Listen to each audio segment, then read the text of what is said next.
Frankham appears like a choir boy when his tantrums are compared with those of a German middleweight, Pete Müller, more than 30 years earlier. In 1 minute of pure mayhem, Müller managed to knock out the referee and send two of his opponent's cornermen crashing out of the ring. Perhaps he knew there was a lifetime ban from boxing coming his way as he left the ring with a defiant farewell wave.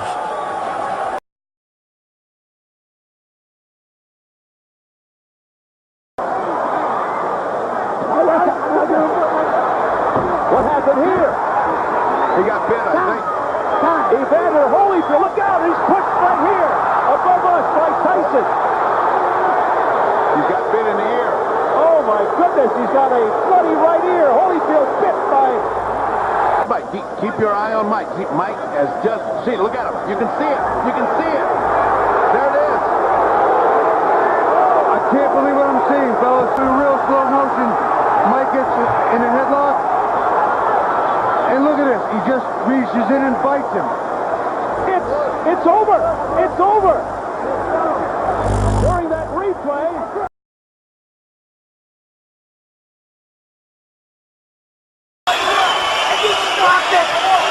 Fucking asshole! Andy Newman. One more time, you're out. You're not doing your job. You're not doing your job. Fucking jerk off. That's our Stoney. Really? He's ordering Stone out of the corner.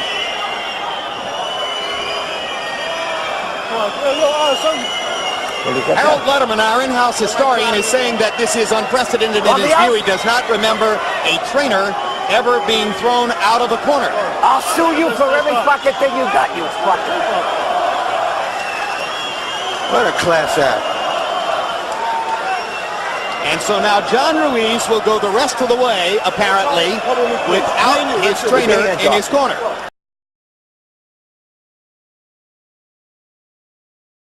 Held by 93.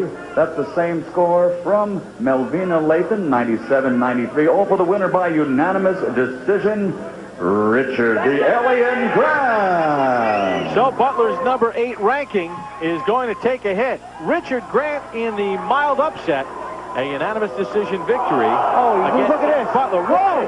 Butler just ran across the ring. Butler just went over there and sucker punched and knocked out Grant. Oh, boy. Terrible. And the new commissioner, Ray Kelly, will do something very, very enforceful here. You want to talk about Zab Judah and his antics, losing some money in a suspension. James Butler should never be allowed in the ring again. James Butler should be thrown in jail. Oh, Richard Grant. Look at the blood there. From that Probably has a broken jaw. I don't want to speculate here, but this is unbelievable.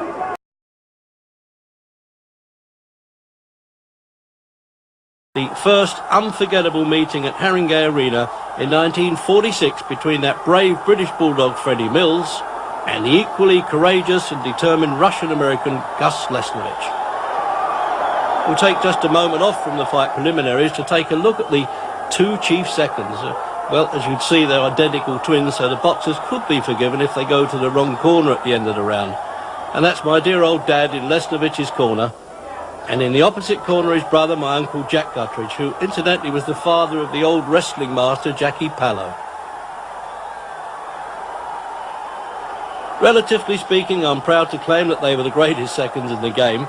Anyway, that's enough of family matters. Now to the unbelievable battle between Mills and Lesnovich. Lesnovich rushes into the attack, drawing on his reserve strength, and pummels the British boxer about the head. Straightens him up, measures him for that right.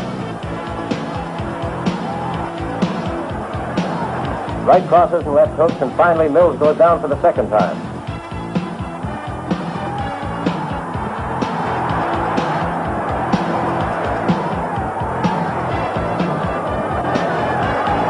And there's the crushing right-hand hook that put Mills right through the rope. And referee Eugene Henderson... No braver boxer than Mills ever climbed into a boxing ring. 2 years later, they went through it all again, and this time, fearless Freddie won on points to become the world light heavyweight champion.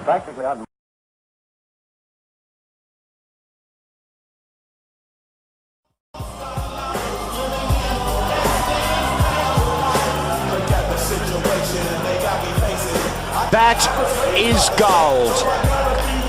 Pure gold. We've seen that. Undefeated, 12 fights, 12 wins, 7 inside the distance. He won just 3 weeks ago, or 2.5 weeks ago, the vacant New South Wales. He's making a lot of facial gestures here.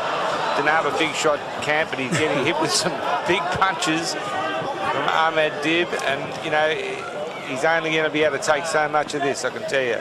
Have a look at this. He's creating some banter, isn't he? Oh, he's a showman and a half. He actually had, he's 36, he actually had 300 Muay Thai fights before he went into boxing.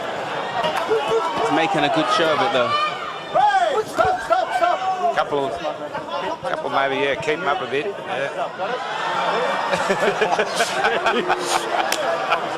Good two-punch combination up high. No, we haven't. It shows over there the Muay Yeah, the Muay Thai grain. Which is why he's doing that. Yeah, that was low. Very. That was low. It almost got his knee.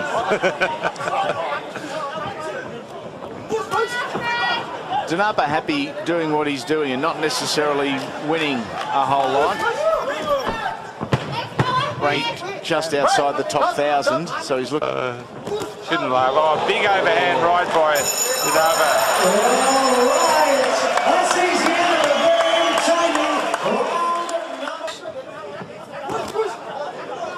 Great right hand. He's giving it everything, isn't he? Oh, God. Big shot camp. Game as Ned Kelly walking into some big punches here. Too many big punches. Have a look at this. He's bombing away though. And once a Muay Thai fighter, always. Yeah. Oh. Sound asleep. That's it. That's a big victory. Big punch.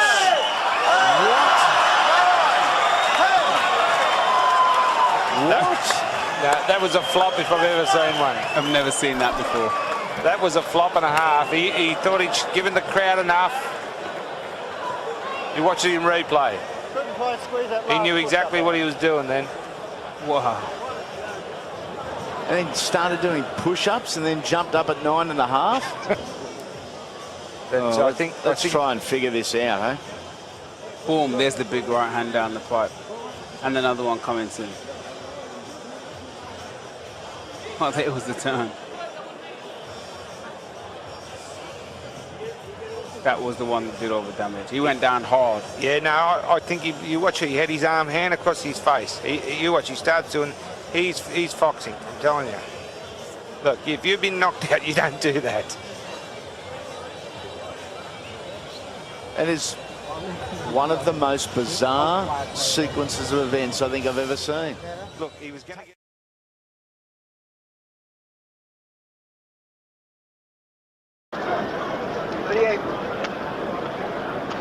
There's a look at Jose Ribalta. Ribalta comes right out and tags Sullivan with a right hand, and Sullivan goes down. Wow. A shocker. 5, 6, 7. And Sullivan comes back up. I didn't think that punch hurt him that much, but I'd say he went down and stayed there.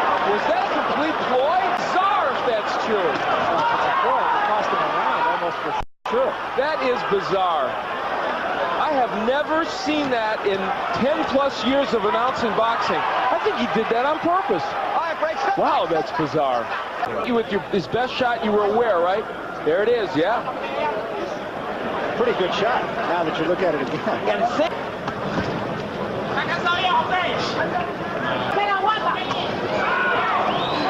again, a double right hand, and Ribalta bends over those loose ropes to which Roberti didn't cover up, and Selden rightly jumps right on him and knocks him down. 2, 3, 4, 5, 6. Ribalta complaining, but it's one of the credos of the sport. Protect yourself at all times. Ted Pick did not feel there was a need for him to step in, and he didn't. Luckily for Ribalta, just seconds left. Oh, man, that one came from right field. I felt it. Wow. And a left hand, Ribalta's in big trouble. I want to move that coke, Al. He may be coming this way. We may have a guest commentator at ringside here for a second. What a round for Selden. Revolta is very, very shaky. He was actually shaky, as you mentioned, after the last round. And he took a real beating in that round, and he does not have much left. One more. You can't see out of one eye.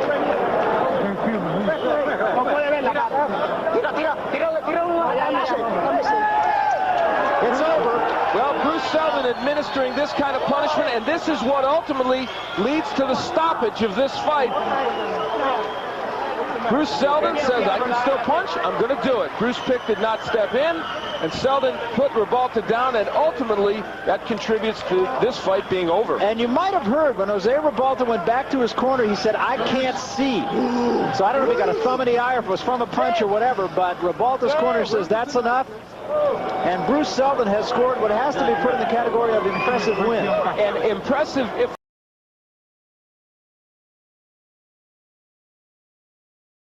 On this unique occasion for boxing, we have not one ring announcer, but two. Let's send it inside now to Jimmy Lennon Jr. and Michael Buffer. Ladies and gentlemen, a very good evening to you, ladies and gentlemen, and welcome to the Pyramid in Memphis, Tennessee. It is time for our historic night of boxing and our long-awaited, much-anticipated featured bout of the evening. Tonight here in Memphis, Tennessee, we will turn the page to another chapter in the history book of boxing legends. Ladies and gentlemen, this is the main event. 12 rounds of boxing for the linear, legitimate, and universally recognized, undisputed heavyweight championship of the world. Time for talk is over.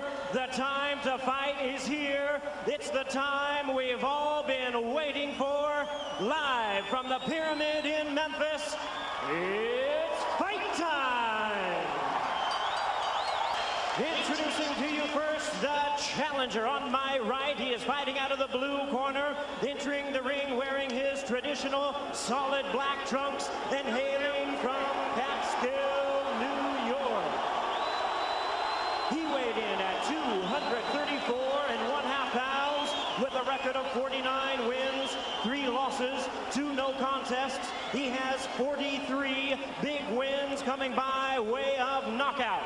Here is the youngest man ever to win the heavyweight title, currently ranked the #1 contender by the WBC. Please welcome tonight's challenger, the explosive 2-time heavyweight champion of the world, introducing the one and only Iron Mike Tyson.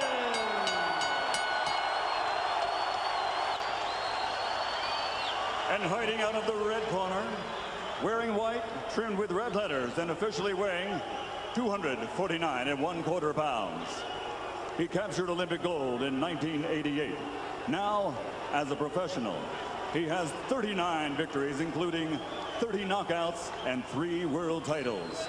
He has 2 defeats and a draw, all by way of rematch have been changed to victories, making him one of the few men in boxing history to have virtually defeated every man he has ever faced. Ladies and gentlemen, from London, England, presenting the 3-time world champion, the linear, legitimate, and universally recognized, undisputed heavyweight champion of the world, Lennox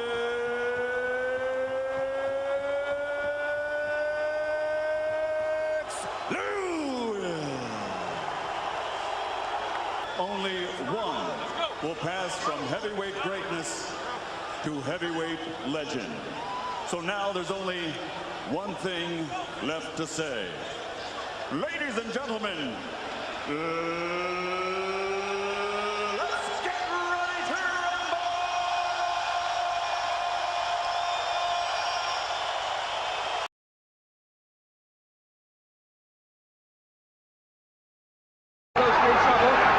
Wilson will be dangerous. Crowd on their feet. Wilson really all over the place here. If we start to raise the punches in.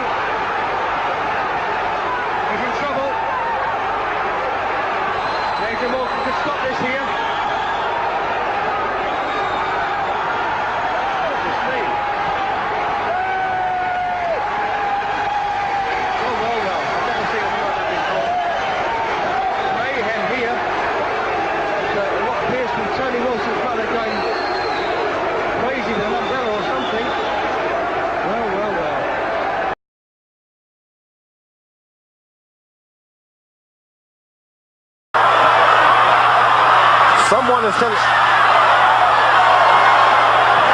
And somebody in a parachute has just landed on the edge of the ring, has been pulled away by security guards. The fight has been brought to a halt. There's a massive melee at ringside as this fellow with a motorized parachute has landed right on top of spectators and officials at ringside. He's in the midst of a mass of security guards now. Brock Newman, Riddick Bowe, he hung himself up right on the lights, as you see there, and his body landed on the ring apron right on top of a variety of people. Here's what was happening in the ring at the time that the parachutist landed. You'll see, there he is, entering at the left side.